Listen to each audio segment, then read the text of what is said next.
আসসালামু আলাইকুম রহমতুল্লাহ। মারহাবা। বগুড়া আদমদীঘি উপজেলা চাপাপুর ইসলামী ব্যাংকের শাখায় গ্রাহকের 1,20,00,000 টাকা নিয়ে উধাও ওই ব্যাংকের ক্যাশিয়ার শরীফ রহমান ও তার পরিবার।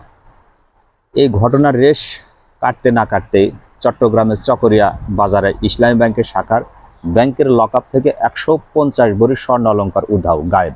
তার কোনো হদিস নাই। এখানে কাউকে তেল মারতে আসেনি, পাঁচ আটারও কোনো সুযোগ নেই।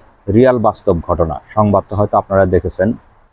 আমি আপনি যখন বাড়িতে টাকা রাখি, চোরটা ডাকাতের ভয়ে হয়তো টাকাগুলো চুরি হয়ে যাবে। এতগুলো সম্পদ, স্বর্ণ অলংকার, গহনাগুলো যদি চুরি হয়ে যায়, বাধ্য হয়ে আমরা নিরাপদ আস্থা হিসাবে যার যার এলাকার যে কোনো সংস্থা ব্যাংকের নিকট আমরা টাকাগুলো রেখে আসি, অ্যাকাউন্টে রেখে আসি, অথবা স্বর্ণ অলংকারগুলো ব্যাংকের লকআপে রেখে দেই।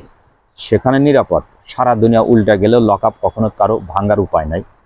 অথচ সেই লকআপ থেকে 150 ভরি স্বর্ণ উধাও, গায়েব হয়েছে। তার কোনো হদিস নাই। পাঁচ আটার কোনো সুযোগ নাই, তেল মারার কোনো সুযোগ নাই। ব্যাংকের অসাধু কর্মকর্তা, হারামখোর, ঘুষখোর, দুর্নীতিখোর বাজেরা সাধারণ গ্রাহকের এই টাকাগুলো যখন মেরে খায়, বিচারটা কার কাছে দেওয়া যাবে? 1,20,000 টাকা স্বর্ণের ভরি যদি হয়, 150 ভরি স্বর্ণের দাম বর্তমান বাজার মূল্য 2.25 কোটি টাকা।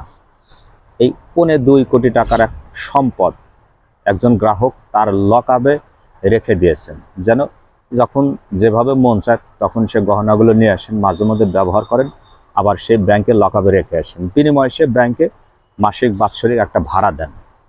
আর সেই আমানতের জায়গায় খেয়ানতের করে ফেলছে ব্যাংকের অসাধু কিছু কর্মকর্তা।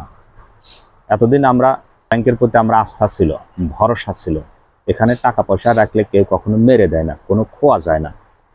কচুরি পানার মতো আজকে টাকা রাখলে 10 বছর পর যদি আমি খোঁজ খবর না রাখি, সেই টাকাগুলো অটোমেটিকলি বৃদ্ধি পাবে। এখন তো বৃদ্ধি পাওয়া তো দূরের কথা, আমানত টাকাগুলো তুলতে গেলেই অনেক সময় অ্যাকাউন্ট থেকে টাকাগুলো নাই, উধাও, হারায় গেছে, গায়েব হয়ে গেছে।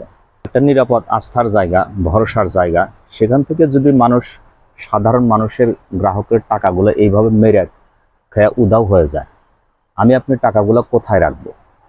সেই আদি যুগের মতো টাকা পয়সাগুলো বাড়িতে মাছের নিচে, খাটের নিচে, তশকের নিচে, চাটার নিচে রাখা যাবে। হয়তো 2-4-6 মাস গেলে মনে নাও থাকলে টাকাগুলো দেখা যায় উয়ে খাচ্ছে, তেলাপোকা ছাড়ছে, বা অনেকে নষ্ট হয়ে গেছে। মানুষ এখন সেই বাধ্য হয়ে টাকা আগের মতো খায়, খাক, উয়ে খাক, তেলাপোকা খাক, তবু টাকা পয়সা ব্যাংকে রাখবো না। যদি উই পোকা চাটে, তেলাপোকা চাটে, তাও মনে একটা প্রবোধ দেওয়া যায় যে টাকাগুলো হয়তো এক সাইড চাটছে, টাকাটা একটু পাল্টানো যাবে, কিছু ড্যামারেজ দিয়ে, ক্ষতিপূরণ দিয়ে টাকাটা পাল্টানো যাবে। এখন মানুষ ভরসার জায়গা থেকে যখন আস্থা হারায় ফেলে, বাধ্য হয়ে মানুষ সেই টাকাগুলো হয়তো এখন সে কোলার ভিতরে রাখবে, নিরাপদ স্থানে রাখবে। তবু মানুষ আর এরকম অসাধু কর্মকর্তা, ব্যাংক কর্মকর্তার প্রতি কখনো আস্থা রাখা যায় না।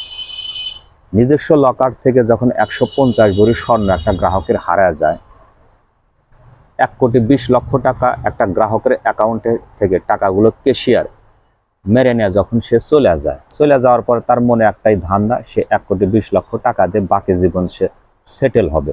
জীবনে আর কারো কাছে হাত পাততে হবে না। এক কথা, হারামের আরাম নাই। ওই সমস্ত মানুষগুলো কোনো এক সময় হয়তো বয়স হবে, বৃদ্ধ হবে, নামাজ কালাম পড়বে, তখন হয়তো আল্লাহর কাছে মাপ চাইবে, আল্লাহ তুমি আমারে মাফ করে দাও, তুমি আমারে জান্নাতবাসী করে দাও। আল্লাহ জান্নাতবাসী ওই সমস্ত মানুষকে দেবে, যতক্ষণ পর্যন্ত না ওইসব মানুষের পাওনাদারের টাকাগুলো ফেরত না দেবে।